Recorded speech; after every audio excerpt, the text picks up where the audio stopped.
Podnikáte a potrebujete peniaze na rozvoj firmy? Je to pravdepodobne veľmi ťažké a určite viete, o čom hovorím. Každý podnikateľ, či fyzická alebo právnická osoba sa snaží optimalizovať príjmy. Optimalizácia príjmu znamená jedno. Nízky daňový základ, nízke dane, malé odvody. No a s tým súvisia veci, že ak si potrebujem požičať, jednoducho na to nemám. Čo s tým? Jedna varianta je počkať o rok a vypracovať si nové daňové priznanie. Ale to je až o rok.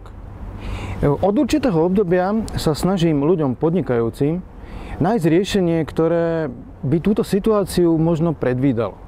To znamená, vytvárame spolu s klientom sporenie, ktoré klientovi pri pravidelnom investovaní finančných prostriedkov umožní po určitom období bez problémov zobrať si krátky úver.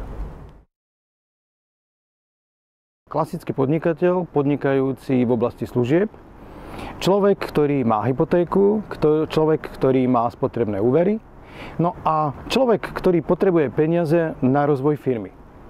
Hypotekárny úver má spolu s manželkou a keďže manželka v žiadnom prípade nechce navyšovať úver na hypotéke, cesta to ďalej to nevedie. Následne máme dva spotrebné úvery v inej banke. No a jasné, slabé daňové priznanie. Máme však aj dva plusy. Prvé z tých plusov je, že klient spláca všetky svoje záväzky na čas. To je obrovské pozitívum. Nemá žiadny záznam v úverovom registri. Takže pokúsili sme sa o jednu vec. Tieto dva spotrebné úvery sme refinancovali v inej banke za veľmi výhodných podmienok. Ušetrili sme 179 €. U klientovej banke sa to premietlo ako niečo, že klient si vysporiadal svoje záväzky a splatil spotrebné úvery. Čo nám to prinieslo? Klient dostal od svojej materskej banky ponuku na nový spotrebný úver.